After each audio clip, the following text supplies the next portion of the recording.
Hi students, I am Uday Singh, Assistant Professor Physics, Government Girls College Taranagar, Statistical Physics, BSc part second. आज का हमारा special series एक बार फिर एक परमाणुक आदर्श gas, monoatomic ideal gas. आइए शुरू करते हैं।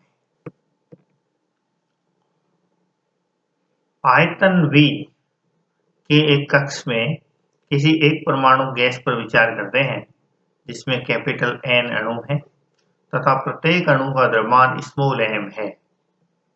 प्रत्येक अणु अपने स्थिति निर्देशांकों x, y, z और संवेग निर्देशांकों px, py, pz द्वारा निर्देशित किया जाता है, यानी व्यक्त किया जाता है। एक अणु की ऊर्जा एप्सिलॉन उसकी स्थितिज व गतिज ऊर्जाओं का योग है। यदि अणु एक दूसरे के ऊपर कोई बल नहीं लगाते हैं तो उनमें कोई पारस्परिक स्थितिज ऊर्जा नहीं होती। यहाँ हम गुरुत्वीय बल क्षेत्र के प्रभाव को नगण्य मान रहे हैं, अतः कला निर्देशांक की सब कोष्ठिकाओं में स्थितिज ऊर्जा अचर होती है और हम इस नियत मान को शून्य मान लेते हैं। कक्ष की दीवारें अणुओं के लिए अभेद्य हैं। इस तथ्य को यह मानकर गणितीय रूप दिया जा सकता है कि उन कोष्ठिकाओं में जिनके लिए स्थिति निर्देशांक x, y, z कक्ष से बाहर होते हैं स्थितिज ऊर्जा अनंत होती है। ऐसी सब कोष्ठिकाओं के लिए epsilon equal to infinity, so e raised to power minus epsilon by kt equal to 0। ऐसी कोष्ठिकाओं में अणुओं की संख्या शून्य होती है और कोष्ठिकाएं वितरण फलन में कोई योगदान नहीं करती है। यदि अणुओं को द्रव्यमान बिंदु माने तो गतिज ऊर्जा केवल स्थानांतरीय होती है। कोष्ठिका I के लिए जिसके संवेग निर्देशांक px, py, pz हैं, गतिज ऊर्जा 1/2m px square plus py square plus pz square equal to pi square by 2m होगी। तब गैस द्वारा अधिकृत स्थान में किसी कोष्ठिका के लिए epsilon I will be pi square by 2m।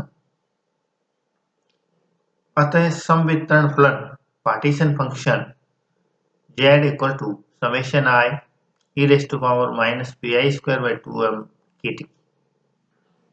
यहाँ योग केवल गैस द्वारा अधिकृत स्थानों में कोष्ठिकाओं के लिए है। अब कला निर्देशांक को समान आयतन H equal to dx dy dz dpx dpy dpz की कोष्ठिकाओं में विभाजित करते हैं और पिछले समीकरण को 6 अवकल गुणांकों के गुणनफल से गुणा कर h से भाग देते हैं। तब योग जो है एक समाकलन से प्रतिस्थापित किया जा सकता है।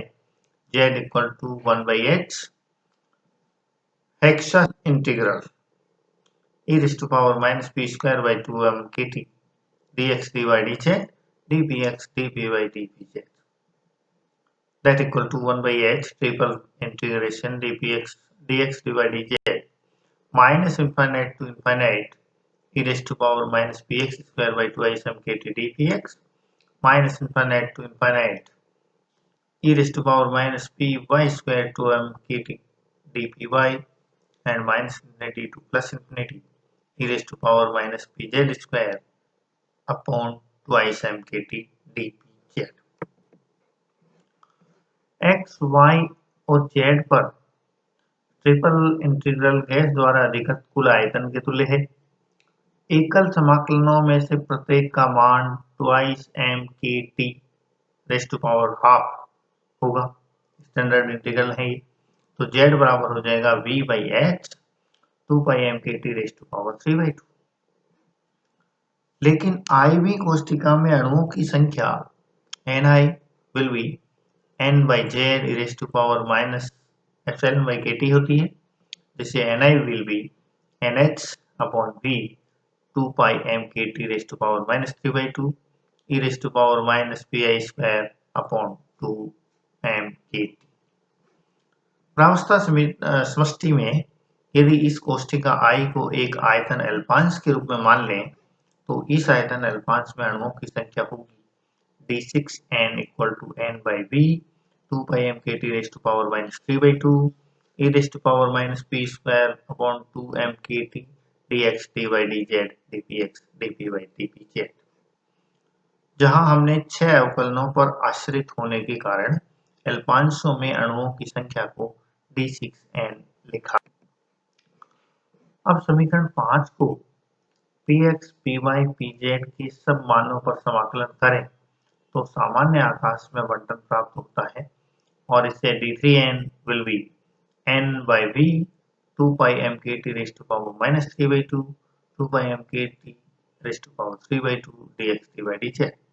ये दोनों टर्म एक दूसरे से कैंसिल आउट हो जाएंगी, सेम चीजें हैं और पावर प्लस और माइनस में, so d3n divided by dx dy dz equal to n by v, अर्थात सामान्य आकाश के प्रति एकांक आयतन में अणुओं की संख्या अचर होती है। ये बहुत इंपॉर्टेंट रिजल्ट है और ये बताता है कि सामान्य आकाश के प्रति इकाई आयतन में अणुओं की संख्या अचर होती है। यह स्थिति पर आश्रित नहीं है और अणुओं की कुल संख्या n को कुल आयतन v से विभाजित करने से प्राप्त संख्या के बराबर होती है। टोटल जो number of molecules divided by total volume. दूसरे शब्दों में हम कह सकते हैं कि गैस से भरे स्थान में अणु एक समान रूप से वितरित होते हैं, अर्थात उनका संख्या घनत्व वो बराबर होता है। वेग आकाश में बंटन ज्ञात करने के लिए हम समीकरण 5 का x, y और z पर समाकलन करते हैं। सीमाओं का इस प्रकार चयन करते हैं जिससे कि वे गैस से भरे स्थान को शामिल करें। यह समाकलन कुल आयतन भी है, अतः d3n will be n 2 by m kt raised to power minus 3 by 2 e raised to power minus p square by 2 m kt dpx dpy dpz equal to n m raised to power 3 divided by 2 pi m kt raised to power 3 by 2 e raised to power minus mv square by 2 kt dvx dvy dvz equal to n into m by 2 pi kt raised to power 3 by 2 e raised to power minus mv square by 2 kt dvx dvy। यह पिछले अध्याय में वर्णित गतिज सिद्धांत से प्राप्त वेग बंटन फलन है जो हमने पहले पढ़ा था। यदि हम k को बोल्ट्जमैन नियतांक मान लें तो हेल्महोल्ट्ज़ फलन f का फॉर्मूला होता है u माइनस ts और ये बराबर होता है minus n kt ln z, जहाँ z क्या है partition function, so f will be minus n kt ln z का मान हम रख दें ln b minus ln h plus 3 by 2 ln 2 pi kt upon m। Differentiation करें तो df बराबर du minus tds minus h dt, यहाँ से ये डिफरेंशिएशन किया हमने इसका बराबर du minus dq minus h dt, tds की जगह dq, so this will be minus pdv minus s dt du minus tds equal to minus pdv और ये माइनस s dt। थर्मोडायनेमिक्स का फर्स्ट एंड सेकंड रूल दोनों को मिला के हमने यहाँ काम में लिया है। dq बराबर क्या होता है tds माइनस pdv, तो यहाँ से अपने पास हो जाएगा माइनस pdv और minus s dt, so p equal to minus del f by del v at constant temperature equal to n kt by v equal to nRT by v, जो एक आदर्श gas का परिचित अवस्था समीकरण है जहां n मोलों की संख्या है। ये pv बराबर nRT famous ideal gas equation है। Entropy S equal to n k ln z plus u by t, n k ln z का मान रखते हैं फिर से ln b plus 3/2 ln 2 pi kt minus ln h minus 3/2 ln m plus 3/2 nk। तो nk common आ जाएगा दोनों में, अपने पास आ गया ln b plus 3/2 ln t plus a n r ln v plus 3/2 ln t plus a। So s will be r ln v plus 3/2 r ln t plus r a,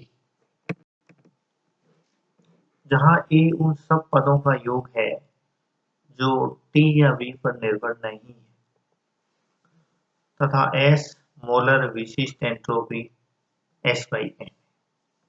एक gas की आंतरिक ऊर्जा U बराबर n/kT² d/dt of ln z, परंतु ln z बराबर ln v minus ln h plus 3/2 ln 2 pi k/m plus 3/2 ln t, अतः U equal to 3/2 n/kT equal to 3/2 nRT, और प्रति मोल ऊर्जा U0 बराबर U/n बराबर 3/2 RT।